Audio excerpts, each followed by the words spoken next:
Neste vídeo, irei apresentar um vídeo onde traz uma matéria sobre um padre que humilhou um casal de noivo só pelo fato de serem pobres. E esse mesmo padre que humilhou o casal de noivo, hoje está afastado da igreja porque foi denunciado que ele estava tendo um caso com um fiel da própria igreja. Quando esse sujeito, desse pilantra, desse enganador, desse padre, chama o casal de noivo de pobre, não sabendo ele que são através dos pobres que ele tem todo conforto. Não se preocupa com nada, não mora em lugares perigosos, não passa necessidade, não paga aluguel, ou seja, não tem despesa com nada. Mas sabe por que isso acontece? Ainda, infelizmente, moramos em um país totalmente místico, mitológico, onde a população ainda está presa a uma mentalidade da época da Idade Média, onde a religião é quem mandava na vida pessoal das pessoas e roubava tudo que tinha dos pobres. Na Idade Média, ou período medieval, os pobres eram chamados de servos, ou seja, eram os pobres, onde esses pobres ou servos trabalhavam para sustentar a nobreza e o clero, que era a Igreja Católica Apostólica Romana. Na pirâmide social vinha, no topo, estava o clero, que era a Igreja Católica, no meio a nobreza, que eram os senhores feudais ou reis, e na base ficavam os servos, ou seja, os pobres, trabalhadores que levavam a pirâmide nas costas. Infelizmente, quando nós olhamos e analisamos a nossa sociedade brasileira, ainda existe esses traços, onde a maioria das pessoas cristãs se sujeita, se permite, se humilhar a esses picaretas e mentirosos desses líderes religiosos. Para que serve um líder religioso? Não serve para nada. Não contribui em nada, nem para a ciência, nem para a tecnologia, nem para a educação e nem para a saúde, e nem para o bem-estar social. Ele serve sim para eles mesmos, para se beneficiar e para dar lavagem cerebral nas ovelhas e disseminar mentiras, ódio, perseguição, preconceito, etc, etc, etc. E ainda mais, praticarem assédio sexual com crianças. A Igreja Católica divulgou mais uma lista com nome e sobrenome de padres e religiosos acusados de abuso sexual, agora em Rhode Island, nos Estados Unidos. Alguns padres católicos da lista já morreram, mas 19 ainda estão vivos. São 50 nomes no total, todos divulgados publicamente para quem quiser saber quem são e aonde atuavam. Sobrevivente de abusos, Anne Hagan Webb diz que ainda falta muito. Aonde estão os outros? Quem são? Como decidiram que algumas denúncias não são confiáveis? Pergunta. Em 2002, a Arquidiocese de Rhode Island fez um acordo na justiça com 34 vítimas e pagou o equivalente a 53 milhões de reais de indenização. Mas um outro processo que tramitou na Justiça de Rhode Island em 2017 já mencionava que os arquivos da Arquidiocese tinham uma lista de 150 nomes de religiosos acusados de abusos sexuais, mas nem todos vieram à tona. A instituição analisou todos os casos desde 1950 e concluiu que as acusações contra 50 padres e religiosos eram confiáveis. O bispo de Rhode Island, Thomas Tobin, garantiu que todas as acusações de abuso de menores, dignas de confiança ou não, são encaminhadas às autoridades civis para serem investigadas. Esta semana, o Estado ampliou o prazo para a prescrição do crime de abuso. No lugar de 7 anos, as vítimas agora têm até 35 anos para denunciar o agressor. Aí pega um livro mais sujo que eles, um livro totalmente retrógrado, mentiroso, cheio de atrocidades, de preconceito, de racismo, de ódio, de homofobia, de feminicídio. A Bíblia é um livro sangrento, que só fala em sangue derramado. Isso não é eu que estou dizendo, ela mesma relata esse terrorismo. Então, Enquanto existir pessoas para se humilhar e se sujeitar a esses mentirosos da fé, o nosso país nunca será um país desenvolvido, um país de referência na tecnologia, na ciência, na educação e na saúde. E isso é comprovado. Os melhores países de se viver e de pessoas felizes, a maioria são países ateus, principalmente os países nórdicos europeus. Na Holanda e na Suécia, até já fecharam presídios por falta de presos e abriram escolas. Enquanto aqui no Brasil, que é um país totalmente religioso, abre mais presídios e igrejas e fecha escolas. Olá, pessoal! Sejam bem-vindos a mais um vídeo do nosso canal. Hoje, vamos falar sobre um tema muito interessante: os países mais felizes para morar. Se você está pensando em mudar de país ou simplesmente curioso sobre onde as pessoas estão mais felizes, este vídeo é para você. Vamos lá? 1. Finlândia. Começamos nossa lista com a Finlândia, que tem sido classificada como o país mais feliz do mundo por vários anos consecutivos. Os finlandeses desfrutam de um excelente sistema de saúde, educação de alta qualidade e um equilíbrio saudável entre trabalho e vida pessoal. Além disso, o país é famoso por suas belas paisagens naturais e a aurora boreal. 2. Dinamarca. A Dinamarca é outro país escandinavo que frequentemente aparece no topo das listas de felicidade. Os dinamarqueses valorizam muito o conceito de age, que se refere a criar um ambiente acolhedor e desfrutar das pequenas coisas da vida. A segurança, a educação de qualidade e a igualdade social são fatores que contribuem para a felicidade no país. 3. Suíça. A Suíça é conhecida por seu alto padrão de vida, belos cenários alpinos e um sistema de saúde eficiente. Os suíços também desfrutam de uma economia forte e estável, o que proporciona uma grande segurança financeira. A combinação de riqueza natural e urbana torna a vida na Suíça muito agradável. 4. Islândia. A Islândia, com sua população pequena e unida, é um dos países mais seguros e acolhedores do mundo. A natureza exuberante, incluindo geysers, vulcões e cachoeiras, proporciona um ambiente de vida extraordinário. A igualdade de gênero e uma forte sensação de comunidade também são pontos altos para os islandeses. 5. Noruega. A Noruega é outro exemplo de um país escandinavo com altos níveis de felicidade. A riqueza proveniente do petróleo é investida em serviços públicos, educação e infraestrutura, beneficiando toda a população. Os noruegueses também valorizam muito a natureza e a sustentabilidade, o que se reflete em sua qualidade de vida. 6. Países Baixos. Os Países Baixos combinam uma forte economia, excelente infraestrutura e um estilo de vida ativo. Amsterdã, com seus canais pitorescos e cultura vibrante, é um exemplo de como a qualidade de vida pode ser alta em uma cidade moderna. A mentalidade aberta e progressista dos holandeses também contribui para o bem-estar geral. 7. Suécia. Na Suécia, a igualdade é um valor central. O sistema de bem-estar social é robusto, oferecendo suporte em áreas como saúde, educação e licença parental. A Suécia também é conhecida por suas belas florestas e lagos, que incentivam um estilo de vida ativo e saudável. Esses são apenas alguns dos países mais felizes para morar no mundo. É claro que a felicidade é subjetiva e pode variar de pessoa para pessoa, mas esses países oferecem muitos fatores que contribuem para uma vida satisfatória e equilibrada. Se você gostou deste vídeo, não se esqueça de dar um like, se inscrever no canal e compartilhar com seus amigos. Até a próxima! Os presídios do Brasil estão superlotados porque os cristãos só fazem coisas erradas. Também já é comprovado que os presídios só é ocupado por cristãos, principalmente por protestantes.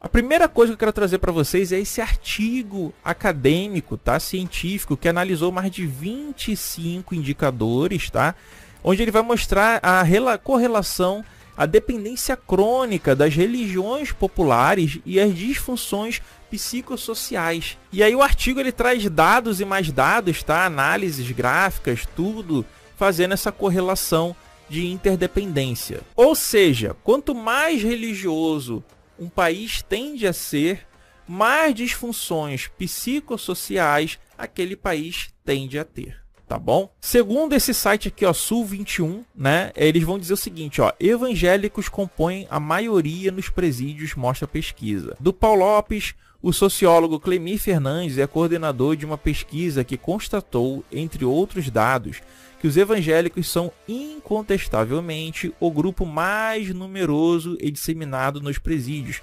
principalmente no Rio de Janeiro. A pesquisa Assistência Religiosa em Prisões do Rio de Janeiro, um estudo a partir da perspectiva de servidores públicos presos. Isso aqui está destacando o grupo de evangélicos, fora os católicos, as outras vertentes cristãs, tá bom? Vamos ver se os países com mais ateus, com menos religiosos, se eles são bastante perigosos, né? Olha, aqui no Jus Brasil diz o seguinte, ó: Holanda fecha prisões por falta de crimes. Que isso, gente?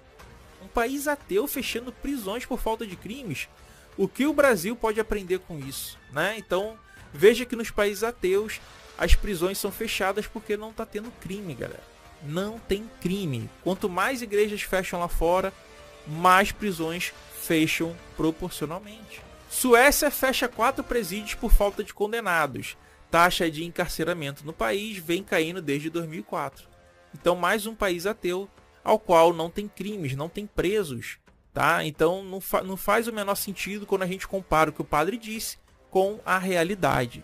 Com suítes e TVs nas celas, prisão norueguesa tem menor taxa de reincidência europeia. Então, repare, todos os dados mostram que os países ateus tendem a ser menos violentos, né? Com uma menor população carcerária e com um maior número de reabilitação. Vamos conferir se isso é verdade? Noruega consegue reabilitar 80% de seus criminosos. No Brasil é o contrário, tá, galera? 80% de seus criminosos voltam a cometer crimes. Olha isso aqui, galera. Agora o padre vai lascar a gente aqui porque a Holanda enfrenta uma crise penitenciária. Qual é essa crise penitenciária? Sobram celas, faltam condenados. Um país que não investe em educação, em saúde, nem em tecnologia e nem em ciência, será sempre um país atrasado, retrógrado, miserável e escravo de outros países. Exemplo, o Brasil sempre foi dependente dos países desenvolvidos. O Brasil era muito dependente dos Estados Unidos, mas hoje ele é totalmente dependente da China. O Brasil depende da China praticamente 100%. Por que isso? Porque o Brasil não produz nada, não tem a capacidade de investir nos setores mais importantes da economia para poder sair do atraso, onde, de um lado, fica a religião querendo atrapalhar nas decisões parlamentares e até mesmo judiciais. Qual é o maior medo dos líderes do sistema religioso? O maior medo deles se chama conhecimento, educação. Porque quanto mais uma sociedade é fechada, que não estuda e não tem senso crítico, será melhor para alienar e as transformar em ovelhas obedientes. Diferente de uma pessoa estudada e crítica. Infelizmente, embora exista pessoas que têm doutorado, mas que é doutrinada, obediente e ainda é presa nesse sistema tão perverso que é o sistema religioso. Ainda existem muitos assim, infelizmente. E também quero ressaltar, o único casamento verdadeiro é o casamento feito no cartório. É lá onde se dá o sobrenome, é lá onde está a comunhão de bens. Exemplo, quando você vai se divorciar, você vai para o cartório e não para a igreja. O casamento da igreja só é apenas uma cerimônia cultural religiosa cristã europeia romana. O casamento na igreja é tão negativo que quando a pessoa se casa na igreja, com um mês já se separam. Quando não se separam, é briga, hospital, presídio e morte. Exemplo, Sara Mariano foi casada na igreja protestante, mas só viviam em brigas até chegou ao ponto de ser assassinada pelo próprio companheiro de casamento da igreja, dentre outras centenas de casos. A melhor forma de se viver bem em uma união não está em um casamento, e sim o respeito, o caráter, a compreensão, um bom relacionamento de entender o outro, de compartilhar e de fazer planos. Enfim, a religião é o laboratório perfeito para criar e camuflar todos os tipos de atrocidades e terrorismo. Por hoje só, e fique agora com o vídeo a seguir.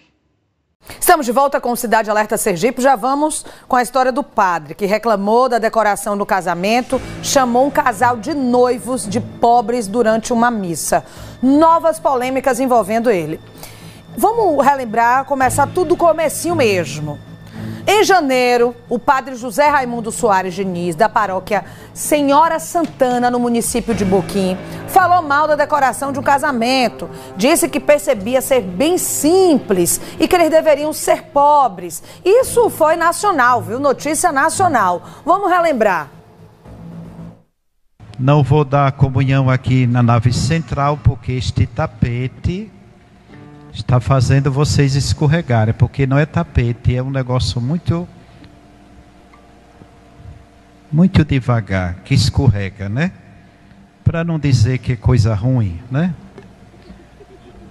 Foi essa condição que os noivos tiveram, infelizmente, né? Fazer o que? A gente percebe que são bem simples, que a arrumação é bem simples, né? Deve ser um casal pobre.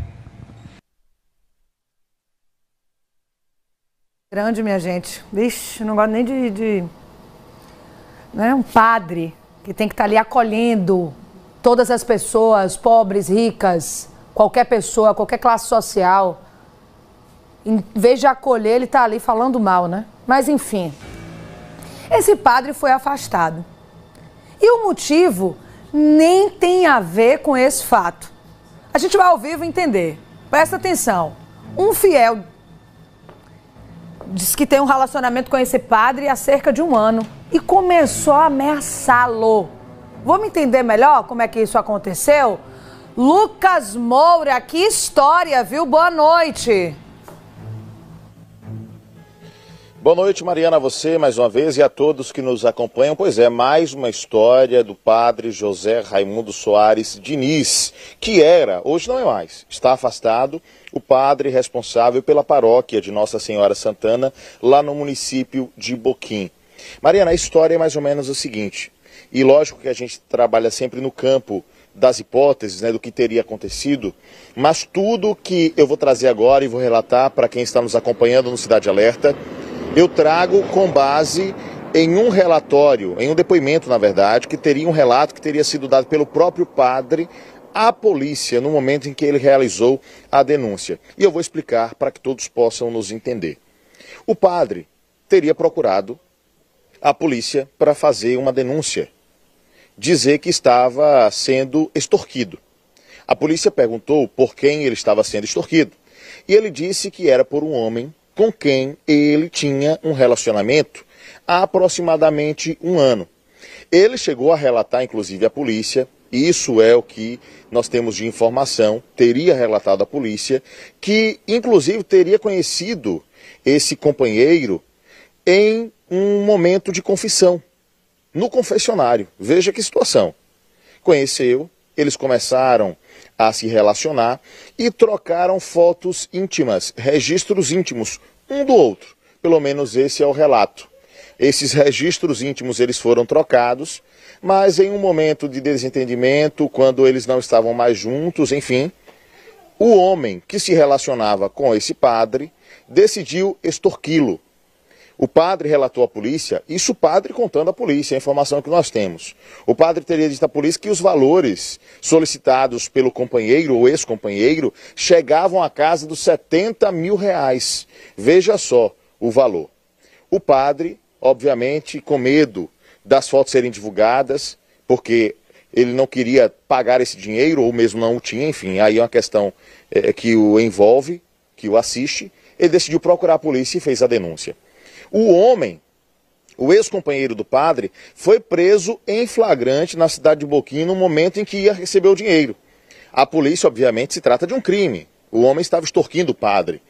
Se tratando de um crime, a polícia fez o seu trabalho e foi lá e realizou a prisão em flagrante. O homem foi preso em flagrante porque estava no momento ali, de fato, dando de alguma forma validade à denúncia que tivera feito o padre. De fato, ele estava ali para receber o dinheiro. Foi preso em flagrante e é investigado pela polícia pelo crime de extorsão, naturalmente. Agora, óbvio, Mariana, que questão criminal à parte, essa história ela repercutiu e repercutiu bastante, porque nós sabemos, né, que é um hábito da Igreja Católica, é uma regra da Igreja Católica que padres, eles estejam, né, sempre, respeitem o celibato, né, que é a questão de não se relacionar com nenhum tipo de pessoa. E, nesse caso, houve um desrespeito a essa regra, que é uma regra básica da Igreja Católica há muitos e muitos anos. Isso repercutiu bastante na cidade, tanto é que ganhou porta fora da cidade, repercussão no Estado e até fora do Estado. O padre foi afastado, a Diocese de Estância já, inclusive, nomeou um administrador paroquial que assumiu já a paróquia